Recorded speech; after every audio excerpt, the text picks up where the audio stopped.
আল্লাহ ক্ষমা করে দাও, আল্লাহ ক্ষমা করে দাও। এটা কি ক্ষমা চাওয়ার হলো? আমরা আল্লাহর কাছে আকুতি মিনতি ভাবে আল্লাহর কাছে ক্ষমা চাইবো যে আল্লাহ আমার পাপের কারণে, কারো উম্মতের পাপের কারণে নয়, একজন ইমাম সাহেবের পাপের কারণে নয়, একজন মুসল্লির পাপের কারণে নয়, আমার পাপের কারণে আল্লাহ তুমি আমাকে এই সমস্ত আযাব দিচ্ছ, এই সমস্ত আযাব থেকে আমাকে রক্ষা করো, অর্থাৎ গোটা দেশবাসীকে রক্ষা করো। কারণ আপনি এভাবে আল্লাহর কাছে যদি ক্ষমা চান, যে বলেন আল্লাহ আমি পাপ করেছি, আমার পাপের কারণে এই রাজশাহী আমাদের মেডিকেল কলেজের 10 নম্বর ওয়ার্ডের যে শিশুগুলো ভুগছে মৃত্যুর যন্ত্রণায়, আল্লাহ আমার পাপের কারণে, অন্য কোনো ব্যক্তির পাপের কারণ নয়, তুমি আল্লাহ ক্ষমা করে দাও। এভাবে যদি আমরা আল্লাহর কাছে ক্ষমা চাই, তবে আল্লাহ সুবহানাহু ওয়া তাআলা আমরা যে দুর্ভিক্ষর মধ্যে পড়ে আছি, যে রক্তের যেই আগুনের মধ্যে, তাপের মধ্যে রাস্তার পিচগুলো গলে যাচ্ছে, এই তাপের মধ্যে পড়ে আছি, আল্লাহ সুবহানাহু ওয়া তাআলার কাছে যদি আমরা এভাবে ক্ষমা চাইতে পারি, তবে আল্লাহ আমাদেরকে ক্ষমা করে দিবেন আর আল্লাহ সুবহানাহু ওয়া তাআলা তার রহমতের বৃষ্টি দান করবেন। কিন্তু আমরা আল্লাহর কাছে ক্ষমা চাচ্ছি না, আর ক্ষমা না চাওয়ার কারণে আল্লাহ আমাদের উপরে এই সমস্ত পাপের কারণে গজব আমাদের উপর নাজিল করছে। ভাই, এজন্য আমরা আজ জুমার খুতবায় আল্লাহর কাছে ক্ষমা চাইবো। নারী পুরুষ যেই অবস্থাতেই থাকি না কেন, 5 ওয়াক্ত সালাত আদায় করবো, আর সালাত আদায় করার পরেই আল্লাহর কাছে ক্ষমা চাইবো। নবী মুহাম্মদ সাল্লাল্লাহু আলাইহি ওয়াসাল্লাম দিনে 70 বার ক্ষমা চাইতেন। নবী মুহাম্মদ সাল্লাল্লাহু আলাইহি ওয়াসাল্লাম দিনে আল্লাহর কাছে 100 বার ক্ষমা চাইতেন। তাহলে আমি আপনি আল্লাহর কাছে কতবার ক্ষমা চাইবো? অনেক হাদিসে রাসূল সাল্লাল্লাহু আলাইহি ওয়াসাল্লাম বলছেন, যদি কোনো বান্দা আল্লাহর কাছে ক্ষমা চাই, তবে আল্লাহ সুবহানাহু ওয়া তাআলা তাকে ক্ষমা করে দেন আর আল্লাহ সুবহানাহু ওয়া তাআলা খুশি হয়ে যান। সহিহ বুখারীর 5 নম্বর খণ্ডের 6309 নম্বর হাদিসে বলছেন, আনাস ইবনে মালিক রাদিয়াল্লাহু তাআলা আনহু খাদিমি রাসূলুল্লাহ সাল্লাল্লাহু আলাইহি ওয়াসাল্লাম ক্বালা ক্বালা রাসূলুল্লাহ সাল্লাল্লাহু আলাইহি ওয়াসাল্লাম আল্লাহু আফরাহু বিতাওবাতি আবদিহি মিন আহাদিকুম সাকাতা আলা বাইরিহি ওয়া qad দাল্লাহু ফি আরদিন ফালাতি। রাসূল সাল্লাল্লাহু আলাইহি ওয়াসাল্লামের খাদেম আবু হামজা ইবনে আনাস রাদিয়াল্লাহু তাআলা থেকে বর্ণিত, তিনি বলেন রাসূল সাল্লাল্লাহু আলাইহি ওয়াসাল্লাম বলেছেন যে যদি কোনো বান্দা আল্লাহর কাছে ক্ষমা চাই, তবে আল্লাহ সুবহানাহু ওয়া তাআলা ওই ব্যক্তির অপেক্ষায় খুশি হন।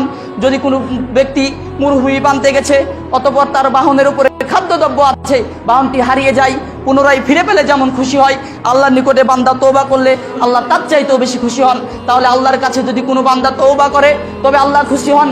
আল্লাহর কাছে যদি কোনো বান্দা ক্ষমা চাই, তবে আল্লাহ খুশি হন। আপনি যেই ভুলটা করেছেন, যদি মায়ের কাছে বলেন মা আমি ভুল করেছি, যেমন মা বুকে টেনে নেয়, যদি আল্লাহ সুবহানাহু ওয়া তাআলা 99টি দয়া, পৃথিবীর 1টি ভাগ দয়া পৃথিবীর সব মাখলুকের উপরে দিয়ে দিয়েছেন, আর 99 দয়া আল্লাহর কাছে রেখেছেন।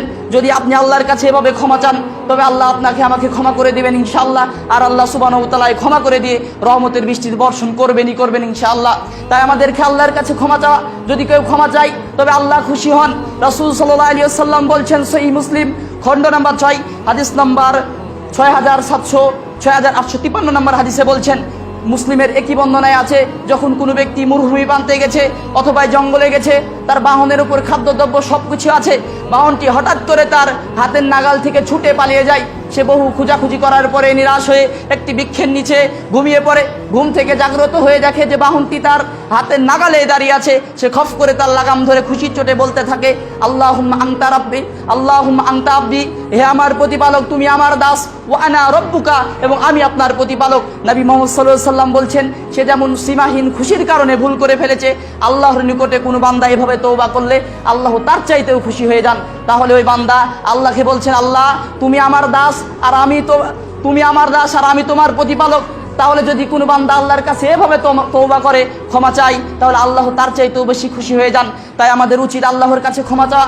যদি আমরা ক্ষমা চাই, আল্লাহ আমাদেরকে ক্ষমা করে দিবেন। যদি আমরা আল্লাহর কাছে চাই, তবে আল্লাহ আমাদের সব কিছুই দিবেন।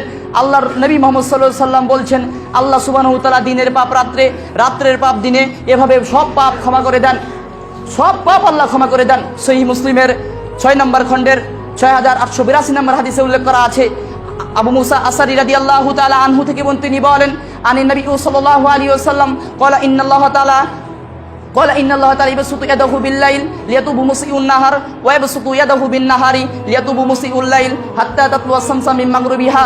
রাসূল সাল্লাল্লাহু আলাইহি ওয়াসাল্লাম বলছেন, আবু মুসা আশআরী রাদিয়াল্লাহু তাআলা আনহু থেকে বর্ণিত, তিনি বলেন নবী মুহাম্মদ সাল্লাল্লাহু আলাইহি ওয়াসাল্লাম বলেছেন, ক্বালা ইন্নাল্লাহা তাআলা ইয়াবসুতু ইয়াদাহু বিল-লাইল, তিনি তার দুই হাতকে রাতে প্রসারিত করে দেন, লিয়াতুবু মুসিউন নাহার, যেন দিনে পাপাচারী রাতে তওবা করে, ওয়া ইয়াবসুতু ইয়াদাহু বিন-নাহারি, অতঃপর তিনি তার দুই হাতকে দিনে প্রসারিত করে দেন, লিয়াতুবু মুসিউল লাইল, যেন রাতে পাপাচারী দিনে তওবা করে, হাত্তা তাতলুয়া শামসু মিন মাগরিবিহা, অতঃপর আল্লাহর এই নীতি চলতেই থাকে যতক্ষণ না সূর্য পশ্চিম দিকে উদিত হয়।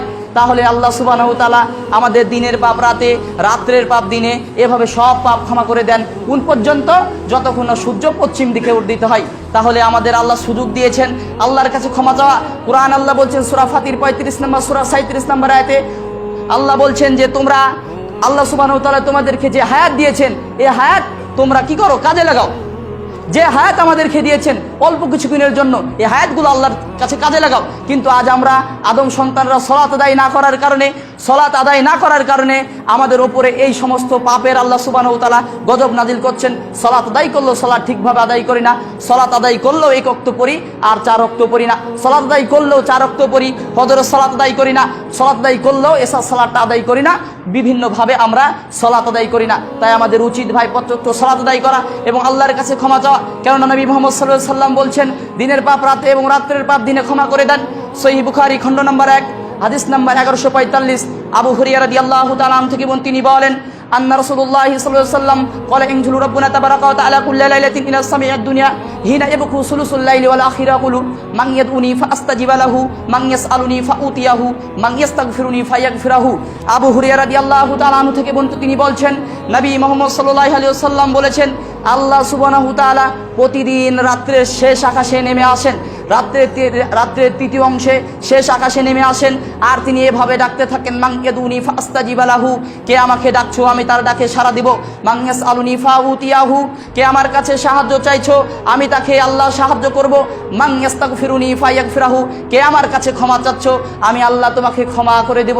তাহলে নবী মুহাম্মদ সাল্লাল্লাহু আলাইহি ওয়াসাল্লাম বলছেন আল্লাহ এভাবে প্রতিদিন আকাশের শেষ তৃতীয় অংশে, বাকি থাকলে আল্লাহ নিচের আকাশে নেমে আসেন আর তিনি বান্দাকে এভাবে ডাকতে থাকেন আর আমরা আদম সন্তান বেকুবের মতো ঘুমিয়ে থাকি।